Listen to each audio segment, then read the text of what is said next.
Hi, everybody, and welcome to the Journey Diaries, episode 1 Under the Net. My name is Tisneem. I'm 27 years old officially today. I am a qualified sports science coach, and the rest you are yet to find out. So, for our first episode, I've decided not to invite any special guest, but rather take you directly under the net. This podcast, this episode 1, was initially called Behind the Net. We are now calling it Under the Net because I have so much information that I'd love to share with you guys from the layman's perspective, in a sense, from management's perspective, from athletes' perspective. We're going to have super exciting guests join us as well. Those who you've probably seen on my social pages, those you've definitely seen on live television if you are a netball fan. And don't worry, if you're not, we're definitely going to turn you into one by the end of this episode. Um, so the reason why I said also under the net is because I'm not a fan. And this has become more and more clear to me as a coach moving into the years. And it's simply because I love the atmosphere. Don't get me wrong. I love the fans. I appreciate the fans. But if I go to a game or watch a game, my entire concentration and being is on the bench, on the management bench. As much as I'm enjoying the game and I'm enjoying the atmosphere and the crowd, my entire thought process is on the bench. I'm watching it, I'm observing, I'm learning. I love episodes and documentaries about sport. I mean, I've watched so many of them. And to me, that isn't work. And that's why they say if you love what you do, you'll never work a day in your life. And I truly, truly believe that.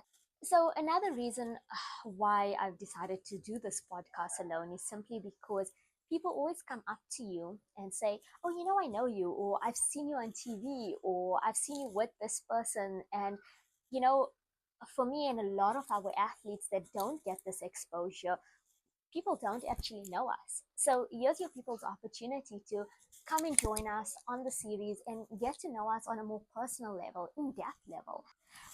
It's quite funny because I was recently doing my level 2 Netball South Africa qualification for coaching, and we had this lady, and we called her Muscle Babe, because even though we were doing our training in Gauteng, she came all the way from Muscle Bay to join us for the weekend, to do this level 2 essentially. And she actually came up to me on the first day and she was like, "I think I know you." And it was in that moment that I realized, like, people think they know you, and I mean, like, no disrespect to those people. I love it when you come up to us and you show your enthusiasm, but do you really know us? Do you really know what we are going through in the sport, in our positions? And this is what opened up the can of worms to this series.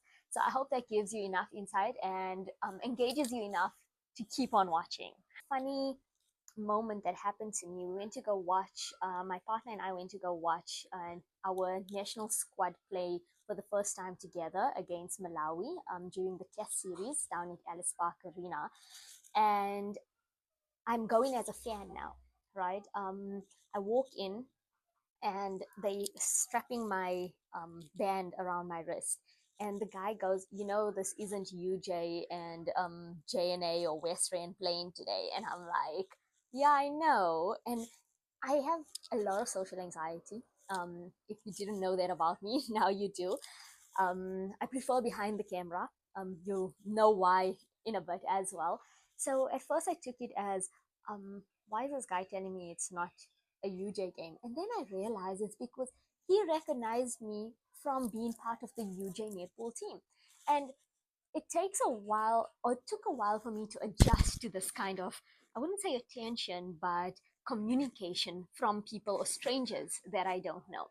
So that being said, I think it's really exciting that we're going to have athletes at from TNL level, physiotherapists, biokineticists, people from my personal life who have supported me through this journey, take us through the series, and I'm really excited for that. So, what drew me to netball? Funny story. I started in the field of martial arts since I was, sure, maybe 13 years old. I did my black belt when I was 18 years old, and I never knew what netball was. I unfortunately went to a school where there was no exposure to different sports. And as crazy as that sounds, um, I was matriculated like 10 years ago now. Well, it's about to be 10 years ago. So that time, I think in the area that we were in, so there was never any exposure. Anything that I've done sport wise or extracurricular wise was always because of my parents. They've always done it. We've always gone through the private road, which I don't personally believe in, but that was the case. So netball essentially was my mom used to play when she was in school. I mean, anyone my age, I'm assuming your moms used to play in school, right? I mean, they always let you hear about it. um, and one Saturday, I remember it was in my matricium. I was writing exams, and Saturday morning, she woke me up and she's like, I have this netball game. Don't you want to come in and support us? And I was like, I don't know anything about netball. I don't want to. It's my first Saturday. I can sleep without having extra classes. But anyway, reluctantly, I woke up in the cold, got dressed, and went to go watch the sport. Honestly, I was not impressed because it didn't make sense to me, you know?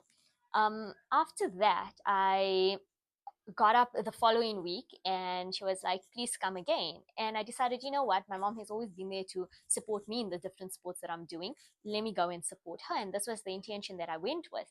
And I clearly remember we got to the courts and they were player short. And the entire team, because it was a social thing, they were like, Tess, please, like, join us. Like, just catch the ball and throw the ball. Bear in mind, I knew absolutely zero about any of the rules. Okay, this was back in 2015. Get on court, did what I had to, and honestly, like they say, the rest is history.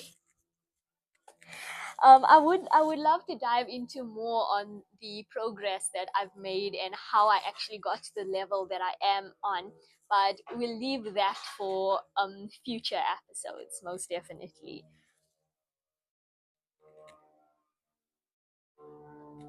So my transition between coach and manager has been a very rocky one. It was never set that I wanted to do management on the bench, and it was never set that I wanted to do just coaching. And I truly believe that the experience I have now is simply because I never said no. When someone came to me and said, would you manage this team? And I said yes. When someone came to me and said, would you try and coach this team? I said yes. I mean, I coached my first Sanchini team in 2019. Bear in mind, I only learned netball at the end of 2015, which was insane. And I said yes. And to be honest, we did dismally, right? But that experience, that exposure, and I definitely, you will see the people that I bring onto this podcast, we will go through it with the person who actually got me involved at this higher level in netball, and how his view on development is so, encouraging. And it wasn't about a win or loss at that time, it was about purely development. And I think that was absolutely brilliant for my career. And finding these people, I think for me in netball specifically, I never ever had to go looking for a position. I never had to go begging to be at a certain point or coach someone or manage someone. It all naturally fell to me, and I truly believe that that's good.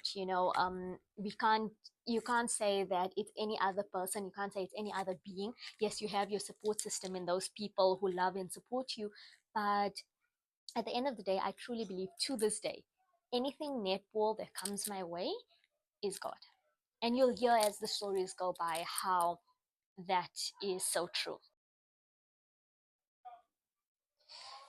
So, in terms of the age groups that I coach from under sevens all the way up into high performance level. So, those athletes can be anything between 18 into their 30s, right? I also coach socially, but I from about the last year, I don't coach as much socially as I used to. In terms of team culture, they always say that a coach should kind of stick to one division at a time, because obviously your tone and your approach to each division is different, right? I mean, you're not going to speak to the under sevens the way you speak to your under 16s. However, throughout these years of coaching all age groups and divisions, I truly have seen that it's the younger divisions that don't require the babying. They don't require it at all. And that has really molded my coaching philosophy in a huge way. That, you know what, um, we are here to do a job, and my under sevens, my under tens, my under 13s, they all know it and they love it. I feel that in today's generation, we feel that, kids have their own say. And yes, most definitely, their viewpoints are way larger and wider, and their perspective on life is larger than what ours were at that age. And I can say that, like, proudly. I'm glad that that development is there, and that consciousness of the youth is there. But they also really crave their discipline, which they don't get anywhere else these days. I mean, if we look at the schooling system, we can't be that harsh on them. We look at sporting systems, we can't apparently be that harsh on them. And I wouldn't actually use the word harsh. I would say disciplined, and knowing what, and allowing the kids to know that, you know what, when you pitch up for training, this is how it's going to be. And if you don't like it, there's the door. I promise you, those who leave and take the door, at some point, they come back. Or that sport was just not for them. And I promise you, they find even harsher coaches than me. Um, I do believe also that we're doing a lot of coaching of the parents, especially at that division age, and management. If there is a higher management than you, I don't know if coaches can relate to this in different fields, but it's always approach them kindly and softly. But what you don't realize is that in sport, approaching them with kindness is different from babying them. So yes, be kind in your approach, but there must be that level of firmness, because this is a sport, and my coaching philosophy to date is I don't coach energy. I don't. You are coming to me, we are going to pull out the very best in you. I'm going to love you. I am going to be your number one fan as your coach. I'm going to support you in every way possible. And that you have my word. You have my word for that. But don't pitch up to a lesson and take it for granted, because I have been through the gutters, guys. Back in 2019, I've traveled to Polokwane with the male national team, and we stayed in, you know as a national team, you would assume our accommodation would be, I wouldn't say grand, but decent, right? But we actually stayed in a very rural area, very dangerous area as well, where I remember there was um, literally a house away from where we were staying was a shabin, and it was partying all night. We could hear it. As a female traveling with an all male group, and it was only myself and the assistant coach that was female. It was crazy. But I have to say something about the men players in South Africa, and I've seen this to date, even with the UJ males. I've said this to Coach Bo, who I coach with as well, and one day I just turned around and I said, I feel so safe with them. It's the sport, the culture that we build. You feel safe around them. They make you feel safe. They respect you. Sometimes the respect that the male players give you, you don't even receive that from the female players, which is crazy to think about, but it's true. you know in terms of culture for our younger ones, yes, the kindness is there, the softness is there, but the firmness is there. And a lot of parents don't agree with this, and they'll come up straight to you and be like, you know what, coach, you are a bit loud with my kid. And you know what, I think it's good, right? Because as a coach, how can you be soft? How can your voice be timid? Come on, guys. So if we can set this culture from the beginning, whether you're coaching under 21s or under 19s or under 16s, ensure that your team culture is set. Ensure that your parents are aware of your personality, of what your expectations are. And I think that we're lacking that a lot in the developmental sector for coaches. I think that we've kind of mainstreamed coaching at developmental levels as well. So I think that it's taken away from that fact specifically.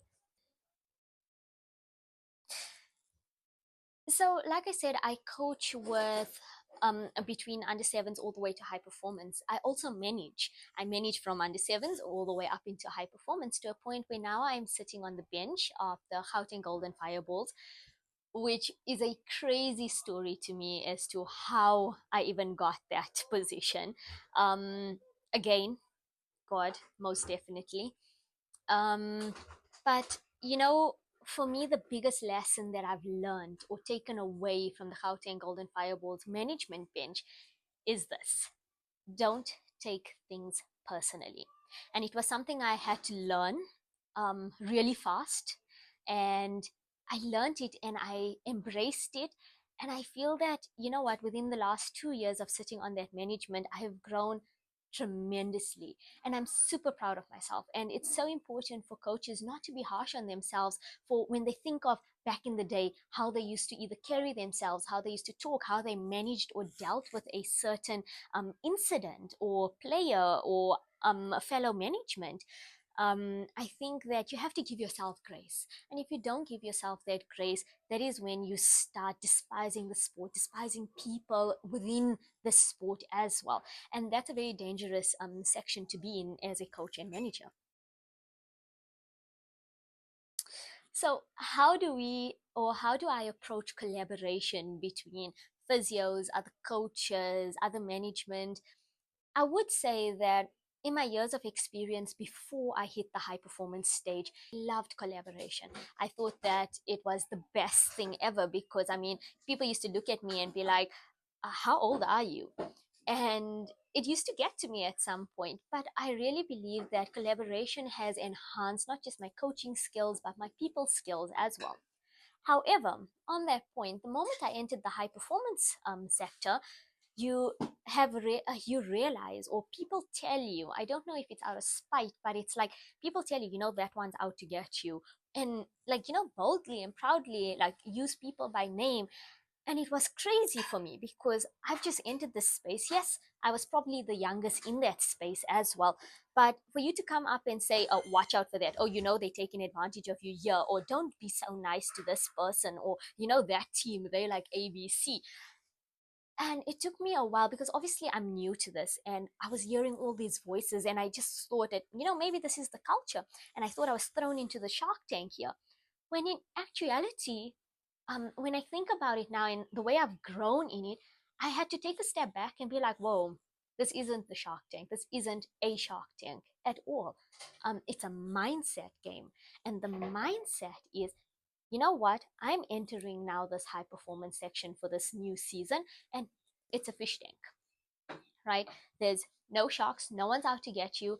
And the way in which you mentally prepare and enter those spaces is how your entire season is going to go.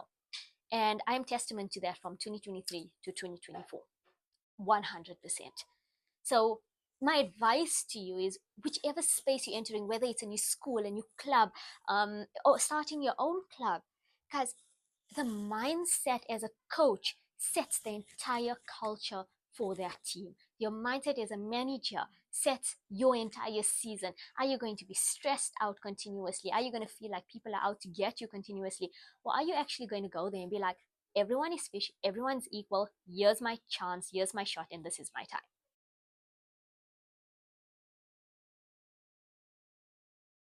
So, how did I find myself on the Gauteng Golden Fireball bench? Crazy story.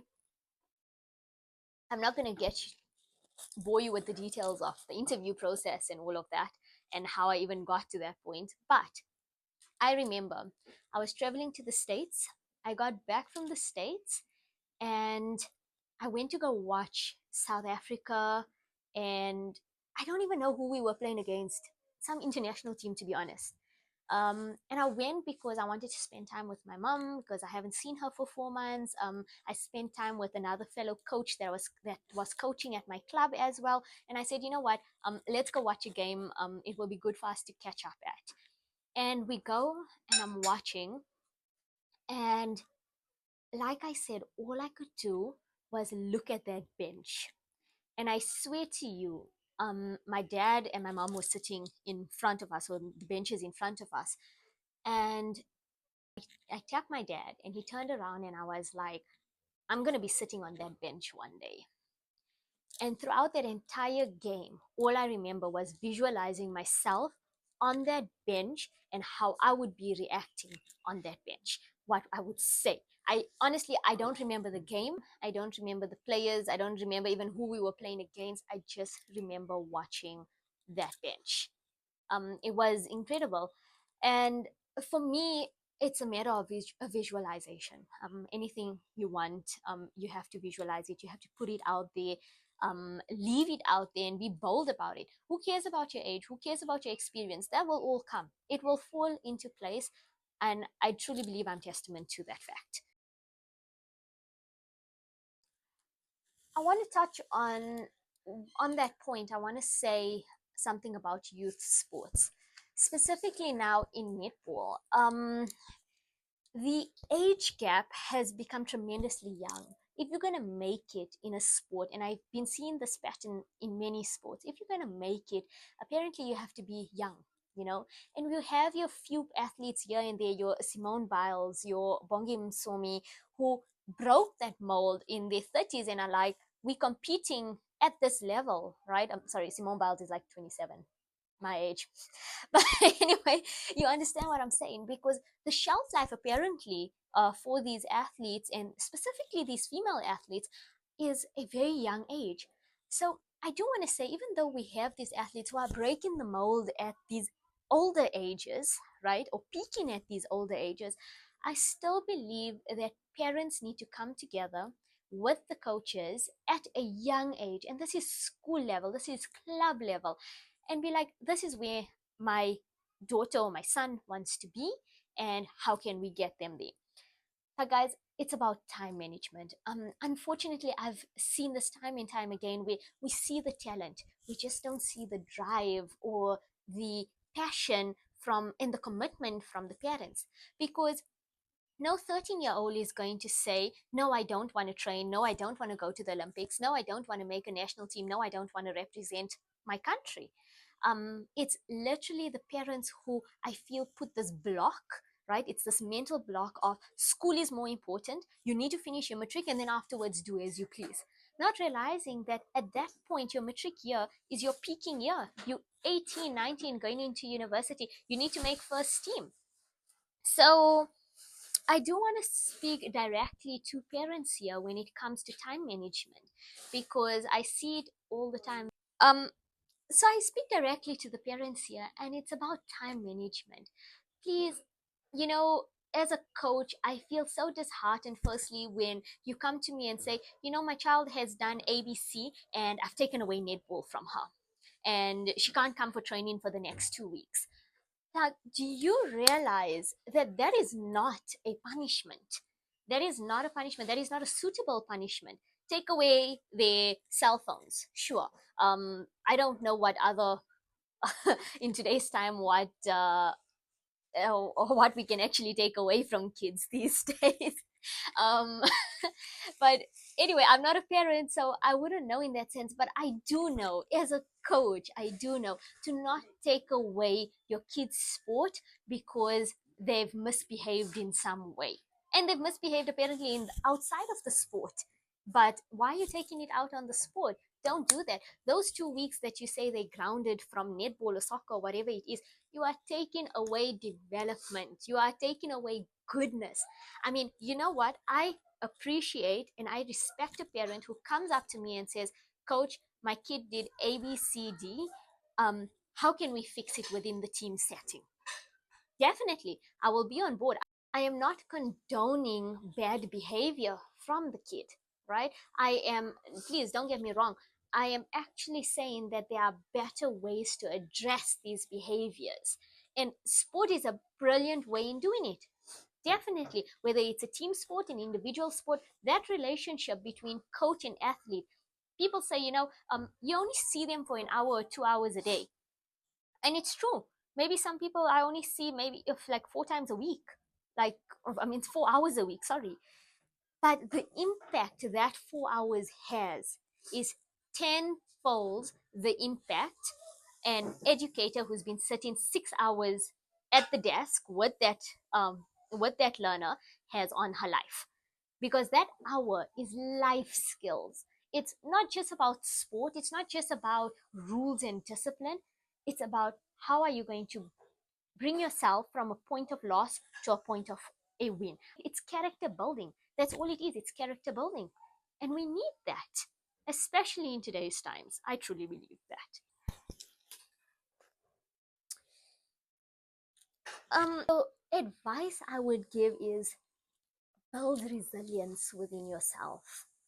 Please. There are going to be people out there who are going to be for you and people who are going to be against you. Find the people that are there for you and stick to them. Learn from them. Grow with them.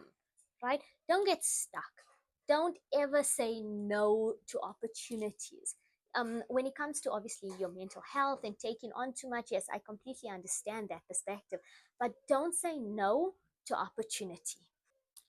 Another thing I would say is, as a female within this career space, is don't expect the money to follow, especially in South Africa.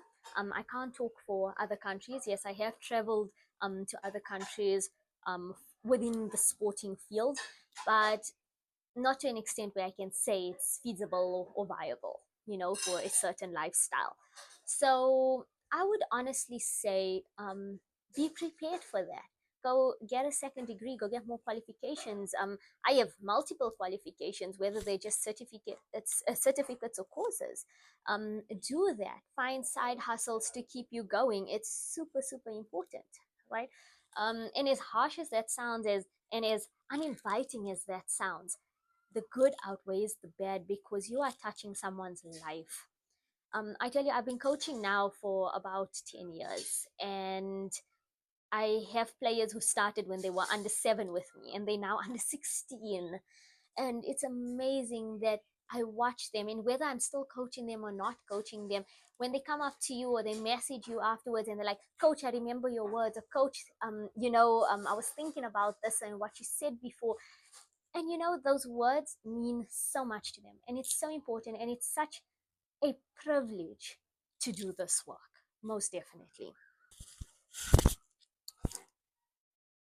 In terms of marketing and exposure for our girls in netball, unfortunately, it's not where it's supposed to be. And I have a panel awaiting an episode where we'll dive more into that. But for me specifically, it's about how we present ourselves is how the world is going to see us. And it's a simple thing. Take this for example. When you're talking about your players to anyone else, do you say the girls, the ladies, or do you use words like team and athletes and players and management? Use the correct words. If you are using the correct words that automatically bring in respect to that structure, to that culture, then you are on the right path. Because imagine turning around and talking to someone and saying, um, you know, the girls, yeah, they played well and we got a gold. As opposed to, the athletes achieved a gold this weekend. It's crazy how your words has a direct reflection and implication on how the world views us. So I do feel that it starts with us as coaches, as management, that how we represent ourselves, how we represent our team, the pride that we put into it, the effort we put into it is a reflection of how the world is going to treat us. So we will dive more into the marketing and the media and the trends following women in sport more. But in terms of just at ground level, this is where the mindset should be. So, like I said earlier, my sport philosophy is I don't coach energy. What I do coach is empathy.